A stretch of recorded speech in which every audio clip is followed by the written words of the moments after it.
competitions, European competitions, Champions League spot. That's the idea for Chelsea, what Chelsea want for this season. But Enzo Maresca keeps repeating how the mission from Chelsea owners, management, they gave him at the beginning of the season was not Champions League already this season, but in the next 2 years, so this and next season.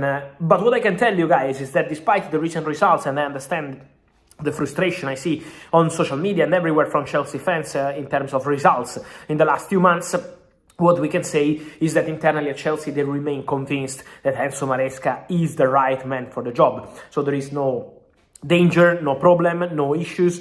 Obviously, Chelsea had many issues in terms of injuries. The January market was not easy. So in general, for Chelsea, is not the best moment, but for the long term, Chelsea remain very happy with Enzo Maresca, very happy with the approach he has with the players, the tactical approach, the mentality he's giving to the team. So obviously it's not the best moment, but in terms of long-term view, Chelsea are not changing their mind on Enzo Maresca. That's what I can tell you now in February. Then in football, we know how things can change everywhere, in any club, in any country, for any manager, in 5 minutes. But today, Chelsea absolutely see Enzo Maresca as the right manager for present and future. So they are building with Enzo Maresca, and they are already having meetings for the summer transfer window with Enzo Maresca. So he's 100% involved in the summer plan, preparing the signings, preparing the positions they want to cover and they have to cover in the summer. So Enzo Maresca is 100% involved, and also Chelsea are already planning for the summer window. It's going to be an important one. For the Blues, it's also going to be important, guys, to clarify what happens at Arsenal in terms of contracts, because we said about the injury of Kai Havertz, but they have some proper gems at Arsenal. And so first of all, congratulations to Arsenal, because producing and trusting young talents like Lewis Kelly and like Ethan Nwaneri is not easy at all. Premier League football, Champions League football, always be competitive, always be at the best level possible. A lot of pressure, a lot of criticism sometimes in modern football, but Arsenal are trusting their youngsters because of the injuries, of course, but not only. Even when players were available, Arteta was always giving a chance to these players. And now what we can say is that Arsenal is making progress on new contracts for Lewis Kelly and for Nwaneri. Nwaneri is doing great. Nwaneri is doing fantastic. This boy is incredible. Also Lewis Kelly. I can guarantee to you that Thomas Tuchel is following these two players for the future of England, especially Lewis Kelly. Maybe in March could be already involved in the squad for England national team. It's not guaranteed yet, but it's just an idea they are discussing internally, Thomas Tuchel and his coaching staff. What's important to say on Nwaneri is that the progress on new contract for him and for Lewis Kelly is very good in this moment. So the expectation is to get everything ready. Very play against Manchester City, Erling Haaland, big pressure, Champions League knockout stages, a playoff in this case. So it's going to be really important for Raul Asensio. But meanwhile, Real Madrid, apart from what's going to happen next week, are very happy with Raul Asensio.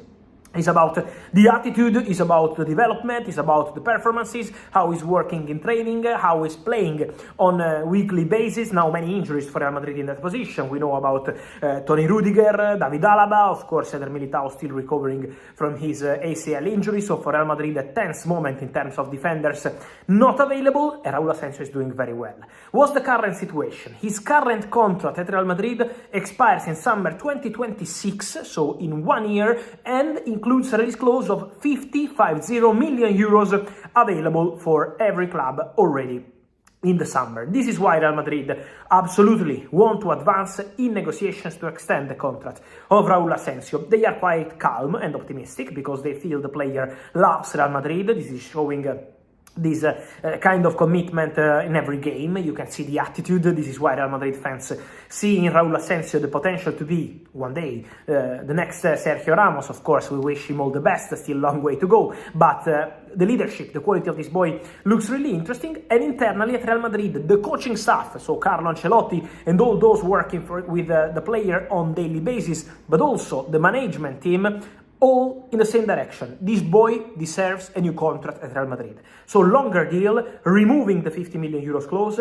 giving him a higher salary and trusting him as part of the centre-backs package for next season. Real Madrid idea remains to bring in at least one centre-back in the summer, but Raul Asensio can absolutely be part of the squad next season, especially if he will continue like this. So what's the point now? Some conversation already started for last week of November, first week of December, first approaches with these agents, but Real Madrid want to advance in the next weeks and months to try to get the agreement with Raúl Asensio over new deal. So this is going to be one of the topics internally at Real Madrid for the upcoming weeks and months. Talents are always a topic for Chelsea. We know in the January transfer window they decided to sign Matisse Amougou, this centre midfielder, 19 years old, coming from Saint-Etienne, now part of Chelsea first squad, but as I told you, in the summer he will go to Strasbourg and André Santos will go back to Chelsea and be part of the first team. But another player they have contacted on deadline day and remains on Chelsea list for next season is Dario Essugo. This midfielder now at Las Palmas, player of Sporting Lisbon, a very good talent, a physical player but also with quality, with big potential. It's already 2-3 years that he's showing his quality. Then obviously when you are young you need time to develop, to improve, but he remains a player Chelsea are closely monitoring for the future. He was in the short list in the final week of the transfer window. They wanted a young talented midfielder. Nico O'Reilly at Manchester City was the first choice, but Man City said no, as I told you in the previous weeks, because they didn't want another case similar to Cole Palmer. So buyback clause, matching rights or nothing, and Chelsea decided to move on and to go for a different player. Then he remains one of the players scouted. But in this list, with Amougou, with Nico O'Reilly, and now also we have to include Dario Essugo as one of the players Chelsea are monitoring. So they will keep following the player, they will keep close eye to the player, and let's see what they will do. But for sure, Chelsea attention in Dario Essugo is something concrete. Then we have to see what the club will decide to do in the next months for the midfielder position. For the striker position, very clear ideas at Arsenal. They will do something very big, very important, massive in the summer. Today, Benjamin Sesko scored and provided an assist for Red Bull Leipzig. So he reached 15 goals for Leipzig this season, 4 assists, and already 100 professional goals with club and country for Benjamin Sesko. So congratulations to the young striker. Arsenal in January were trying to understand the conditions of the deal, but immediately from Red Bull Leipzig, the doors were absolutely closed. No chance to negotiate with Red Bull Group in January. Very clear message internally from Red Bull CEO Oliver Mintzlaff, who really wanted to keep Benjamin Sesko at Red Bull Leipzig for January, and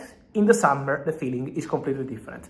The understanding is that in the summer there will be a chance for Benjamin Sesko to try something new, something different, and so Arsenal will be there for sure. He's one of the top strikers in the list at Arsenal, also appreciated by other clubs, including Chelsea. But now Arsenal keep contacts active because they believe that Benjamin Sesko could be an absolute strong and top candidate for the striker position from next season. So he's scoring goals, he's providing assists, and Arsenal keep following the development of the player. And then the other target they have, of course, is going to be only one in the summer, but Arsenal are working on different tables because they want to be fast and they know how important is going to be the striker in the summer. The other name, the dream target, is Alexander Isak, but obviously in this case it all depends on the final Premier League table position for Newcastle, Champions League football or not.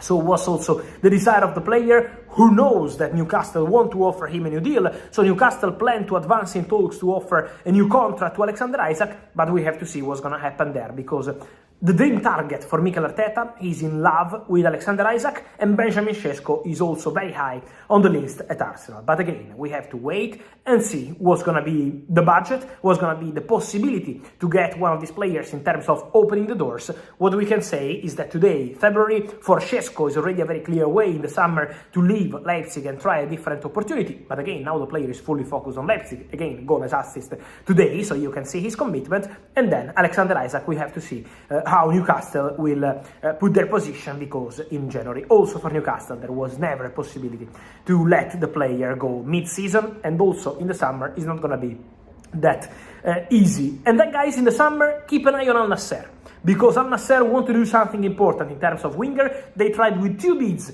rejected by Brighton for Kaoru Mitoma in the final days of the January transfer window. Then the window closed, but Al-Nassr didn't sign another winger because they want to sign a top one in the summer transfer window. The idea is to have Cristiano Ronaldo, John Duran, and one more winger available. Now there is Sadio Mane, but there is a possibility to change in the summer and to bring in one more winger.